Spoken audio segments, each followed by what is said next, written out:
السلام علیکم۔ ملکی اور غیر ملکی تازہ ترین خبروں اور کرنٹ ایشو سے باخبر رہنے کے لیے ہمارا چینل سبسکرائب کیجیے۔ رخ کریں گے ساہیوال کا، جہاں سے رپورٹ کر رہے ہیں ہمارے نمائندے شان احمد۔ اسکول مینجمنٹ کمیٹی کی تشکیل نو کے سلسلے میں ایک سیمینار منعقد کیا گیا، جس کی سربراہی میڈم نادیہ سعید نے کی۔ Sahiwal chief guest madam امارا Yasmin deputy D E او تھی۔ تقریب کا آغاز تلاوت کلام پاک سے کیا گیا، جس کی سعادت سجاد علی کو ملی۔ اس کے بعد تقریب کا باقاعدہ آغاز کیا گیا۔ مرزا پرویز اختر نے اس تقریب کی منعقد کرنے کے مقاصد اور فوائد پر روشنی ڈالی اور والدین کو اس میں بھرپور شرکت کرنے پر زور دیا۔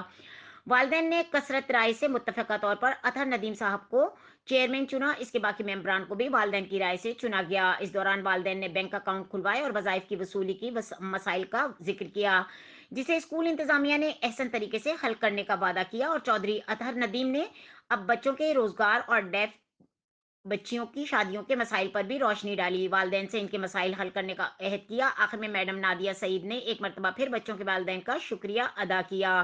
مزید خبروں اور اپڈیٹ کے لیے دیکھتے رہیں کے نیوز چینل انٹرنیشنل۔